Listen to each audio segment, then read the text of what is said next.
back to my channel. My name is Maddie. If you're new here, welcome to the channel. I'm documenting my pregnancy and now my motherhood journey alongside my husband and my 5-week-old baby. So in this video, I'm going to talk about birth plans.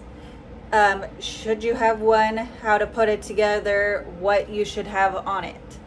So you necessarily don't have to have a birth plan. You just want your support person know what you want, like your birth to be like, and how you want it to be. Or you can have it structured like how I did, and I also gave it to my OB. They had it, but other circumstances happened during my birth, so if you go back to my birth story, I will also link it in the description if I can. Or you can look at my past videos for my birth story. And my birth plan didn't necessarily go to plan. So let's get into this video. First, you want to know how to manage people before you go into labor. So how to manage like your visitors in hospital or at your house. So you want to know you or your partner need to have boundaries or make rules, whatever you want to call it, about how you want to do that. It doesn't necessarily have to be in your birth plan, but it should be alongside your plan of having your child. So your boundaries on how you want your labor and delivery to go, and the aftercare. That is also really important. For example, like what I did is I had my mom and my husband. I was also going to have my youngest sister in the room for my labor, but that didn't happen. But so those were going to be like the 3 people that I was allowing in the room when I give birth. But I did say to my parents, I will accept my siblings to visit in the hospital. But I did not want anyone outside of that. I didn't really want a lot of visitors just because of how young my baby is. I don't want to see people all like this. So I wanted it on my own timing. So I didn't want to have any guests for like the first 2 weeks, unless it was like immediate family. That's different.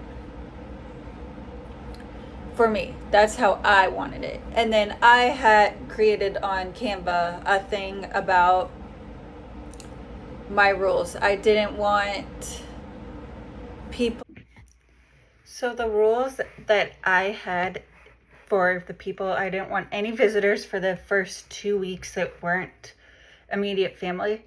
Didn't want anyone that was sick, might be sick, or around people that were sick. I also didn't want anyone touching or kissing baby's face. I definitely didn't want anyone really wearing strong cologne or perfume, or had smoked around the baby. People had to also wash their hands or hand sanitizer. And then this was a big one. I didn't want people to post any photos or his name or the baby announcement before we also didn't want any photos of our baby posted on social media without our consent. And then I wanted people to text or call us before they come over to visit. This was even when they wanted to visit. And then this was another one. I know not a lot of people really followed this, in my family at least. That they had to ask permission to hold the baby, and they can only hold the baby for 5 to 15 minutes. Another deal breaker was, please do not comment about like what we might look like or what baby might look like. We just didn't want any of that. And then that's just how like our rules were for baby. So let's first go in. What is a birth plan? So a birth plan is a written like document by the pregnant mom who advances her preferences for her labor, such as her choices of birth settings, the method of pain relief, and so on. And why should you have one? And when should I make it?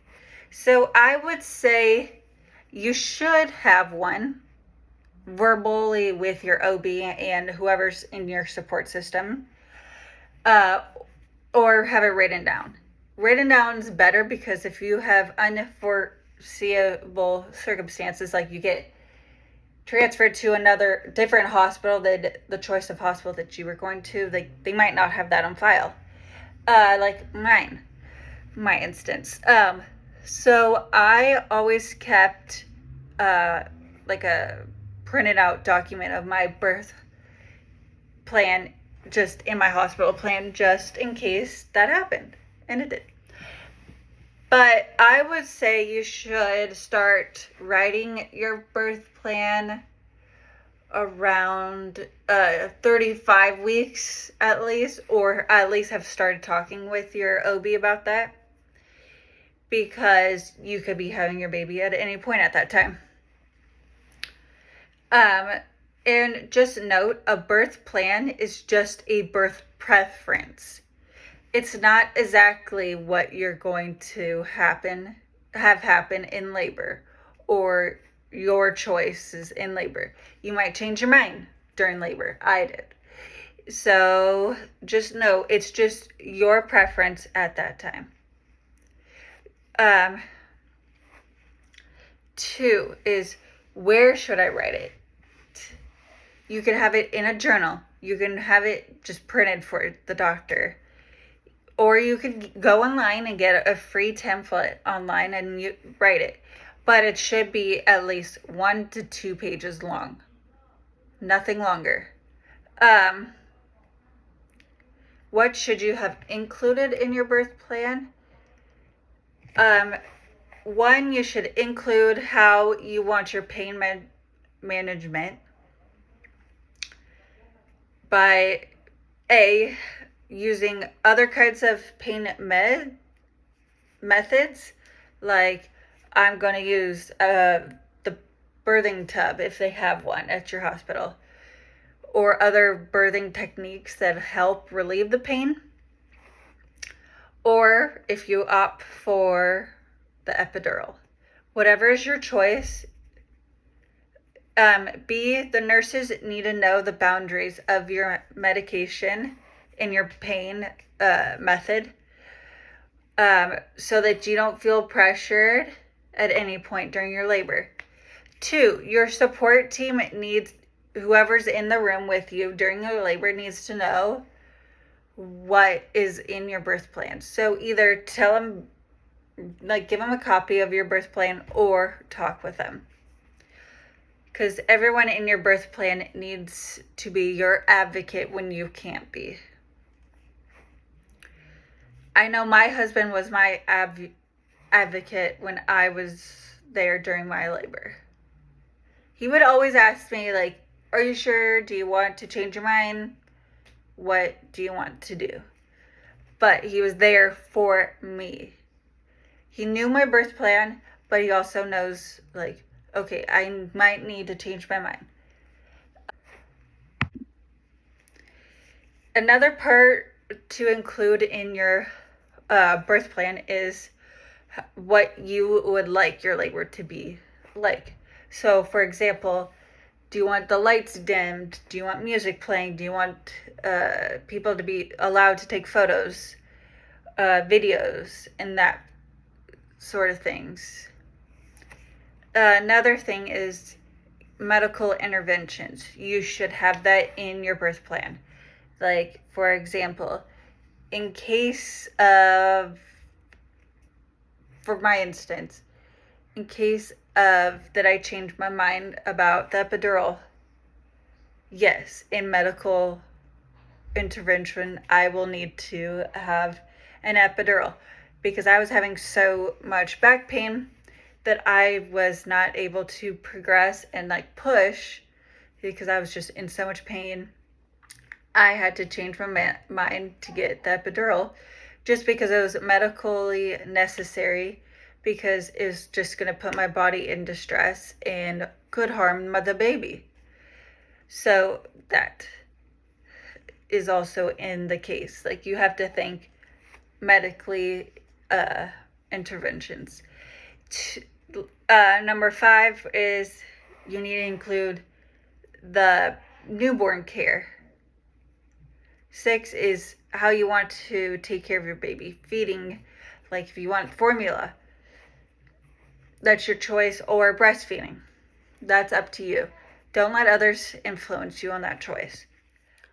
Also, in the hospital, they are going to ask you, do you want the doctor or do you want your partner or whoever is in the room to cut the umbilical cord? Do you want to do delayed clamping? All of that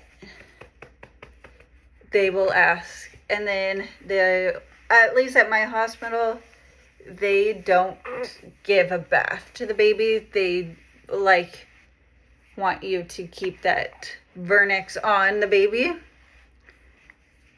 But it is your choice if you want to give them a bath, but they will help you. And then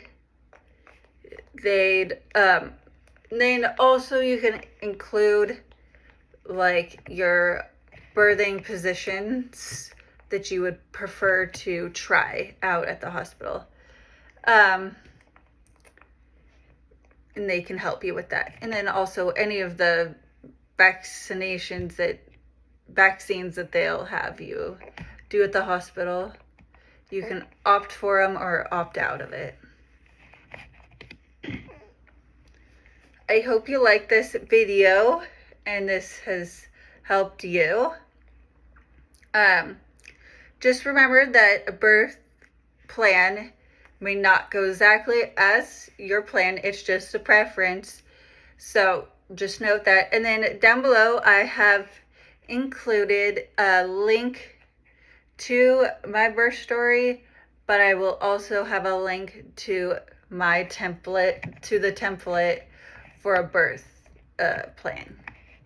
So I hope you enjoyed this, and I see you in another video. Bye.